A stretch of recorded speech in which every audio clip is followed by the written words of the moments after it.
শুভ দুপুর সবাইকে। রিতাস প্যারাডাইসে আপনাদের সবাইকে স্বাগতম।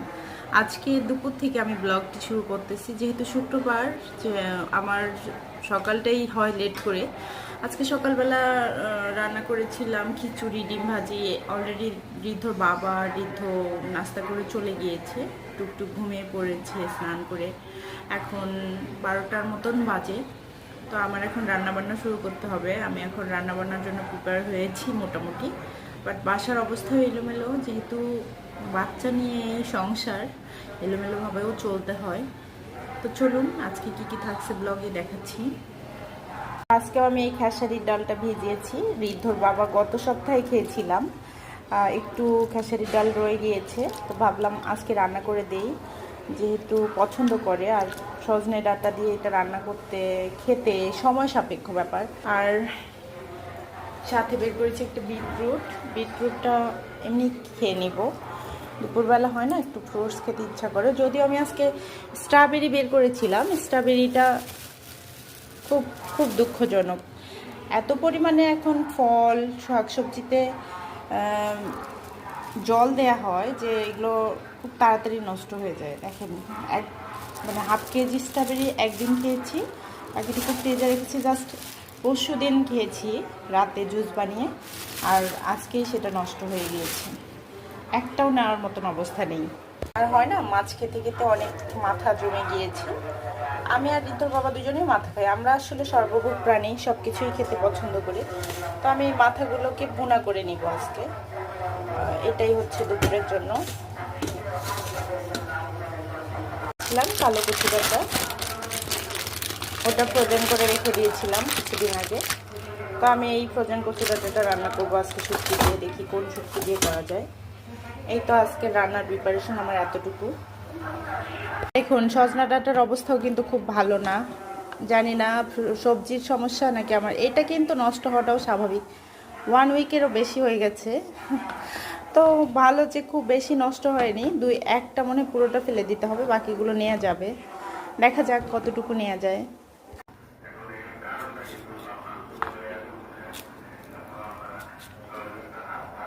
আমার কিন্তু অলরেডি কাটা শেষ হয়ে গিয়েছে সজনে ডাঁটাগুলো। এখন আমি এগুলো ধুয়ে পরিষ্কার করে একসঙ্গে সিদ্ধ করে নিব। গত দিনের মতন করে, ঠিক যেভাবে একটা সিটি মেরে নিয়েছি, ঠিক এভাবেই রান্নাটা করব আজকেও। ডালগুলোকে ধুয়ে অলরেডি আমি প্রেসার কুকারে দিয়ে দিয়েছি। আর এদিকে আমি ভালো করে সজনে ডাঁটাগুলোকেও ধুয়ে নিয়েছি। আমি একসঙ্গে সবগুলো দিয়ে দিব, দুটাই একসঙ্গে সিদ্ধ করে নিব। এবার পর্যাপ্ত পরিমাণ জল দিয়ে এবার প্রেসার কুকারটাকে চুলায় বসিয়ে দিব।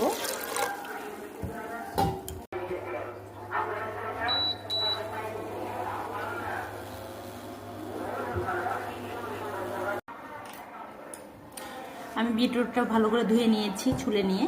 এবার কেটে নিই একটু, যদিও আমি এভাবে পারি না, একটু কেটে নিয়ে খাবো আর বাকি কাজগুলো করব। ঋদ্ধ আর ওর বাবা এখনও ব্যাক করেনি, ওদের একটু সময় লাগবে। ততক্ষণে আমার রান্নাবান্না অবশ্য হয়ে যাবে। আমার ডাল সিদ্ধ ডাল, একটা সিটি দিয়ে নিয়েছি জাস্ট।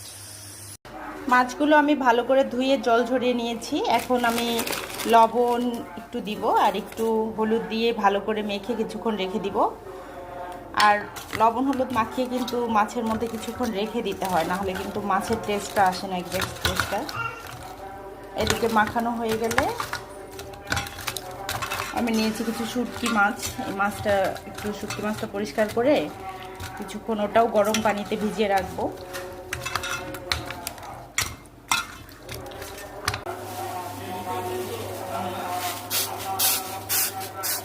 তো ইলেকট্রিক চুলায় আমি গরম জল করে নিয়েছি। আপনাদের মনে কখনো কখনো প্রশ্ন জাগতে পারে, আমার এই যে হাঁড়ি পাতিলগুলো এত কালো কেন। আসলে বাসায় ইলেকট্রিক চুলা যাদের আছে তারা বিষয়টা বুঝবেন। এই যে এইভাবেই বাটিতে স্টিলের যা আছে সব কিছুতেই আমরা রান্না করার চেষ্টা করি। তা আমি জাস্ট এই যে এই মাথাগুলো ফেলে দিব। মাথাগুলো ফেলে আমি শুটকি মাছগুলোকে গরম জলে রেখে দিচ্ছি কিছুক্ষণ ভিজানোর জন্য।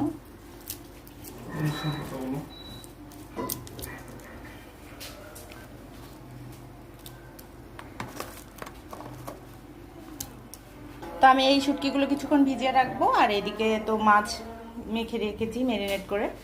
এখন রান্নাঘরে যাওয়া যাক।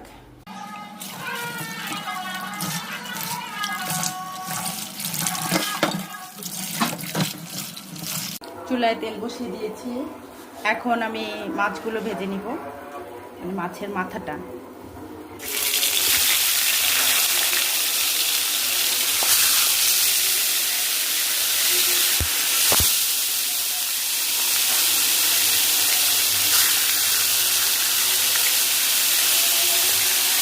কচু ডাঁটা আমি যতটুকু নিব, আমি রান্না করার জন্য যতটুকু নিয়ে নিয়েছি। এই কচু ডাঁটাগুলো কিন্তু কালো কচু ডাঁটা ছিল।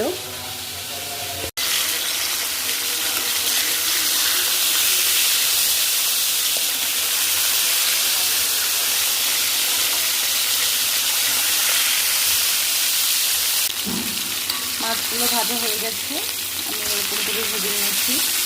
এখন মাছ ভাজিগুলোকে আমি উঠিয়ে নিব একটা গামলার মধ্যে।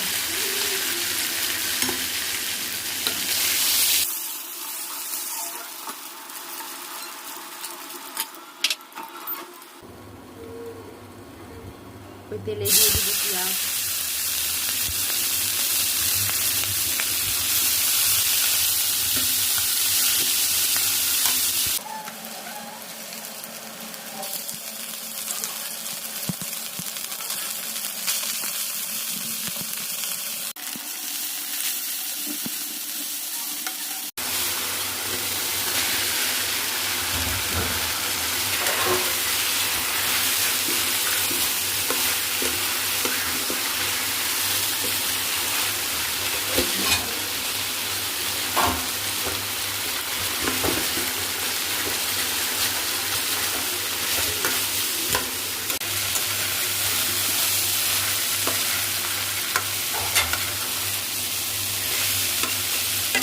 এদিকে আমার পুরো বাসায় এলোমেলো। টুকটুক, তুমি কি ওয়াশরুমে ঢুকতে চাচ্ছ? নো, ডোন্ট গো।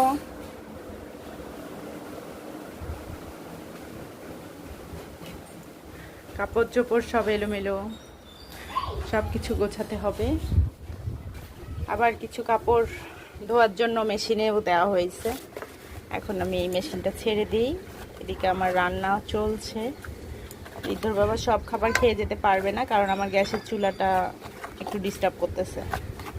একটা ইলেকট্রিক চুলায় 3টা রান্না করে, ভাত রান্না করে দেওয়া সম্ভব না এই মুহূর্তে। হোক, দেখা যাক যতটুকু সম্ভব।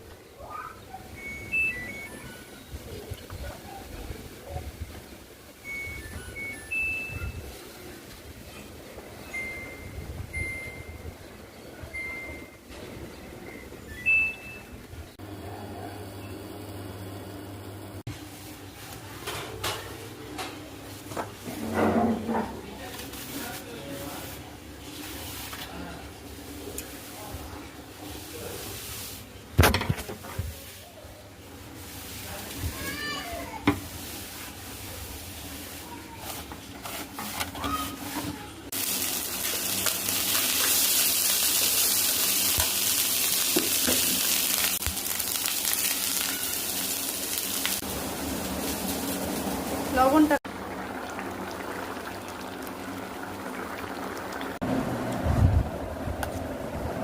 বাটি দলে না।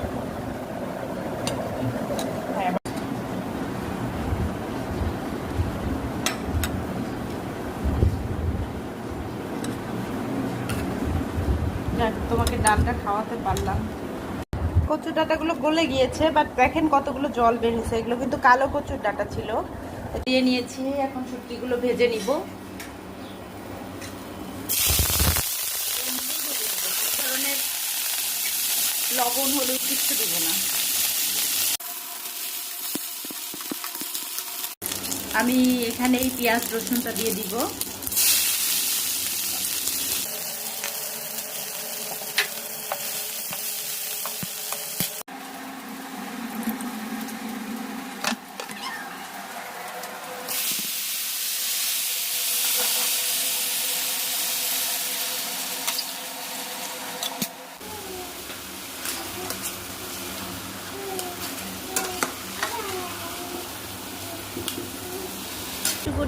Go to bed.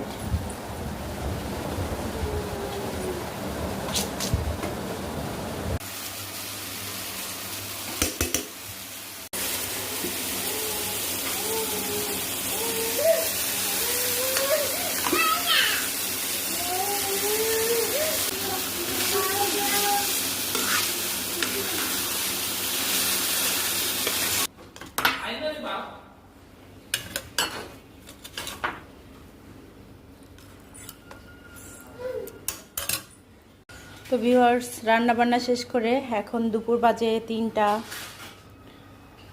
ঋদ্ধর বাবা ঋদ্ধ চলে গিয়েছে, আমি এখন খাবার খেতে বসে পড়েছি। এই তো যা যা রান্না করেছি সব কিছু নিয়ে চলুন খেয়ে নেওয়া যাক, পরে দেখা হচ্ছে একেবারে সন্ধ্যায়। সন্ধ্যার নাস্তায় বানিয়ে দিয়েছি চিকেন ফ্রাই। অনেক দিন ধরে আমিও খাই না, ওর বাবাও খায় না, শুধু বাচ্চা বাচ্চা করলেই হবে, আজকে আমাদের জন্যও বানিয়ে ফেলেছি। সাথে টুকটুক দেখি কি খাচ্ছে। ও একটু রুটি খেয়ে নিচ্ছে, সাথে রুটিও একটু বানিয়েছি, মানে চাপটি রুটিটা। আর ঋদ্ধকে অনেক দিন ধরে আমি একটা বড় কেক বানিয়ে দিতে পারি না, ওর অনেক অভিযোগ। ছেলে আমার আজকে নিজের থেকে কিনে এনেছে কেক মল্ড। অবশ্য আমিও বলেছিলাম একটু ফ্রি টাইম আজকে, আর মুডটাও ভালো, বানিয়ে রেখে দেই, ও খেতে পারবে। ওভেনে চলতেছে কেক বেকিং। আজকের মতো এই পর্যন্তই। রাতে আর কোনো রান্না বান্না নেই, দুপুরে যা রান্না করেছি রাতে তাই খেয়ে নেব। জানি না আমি ভাত খাবো কিনা, চাপটি রুটি আর চিকেন ফ্রাই খেলেই এনাফ। আজকে আমি এখানেই রেখে দিচ্ছি। আজকের ব্লগ এই পর্যন্তই। সবাই ভালো থাকবেন। Thanks for watching. Bye bye.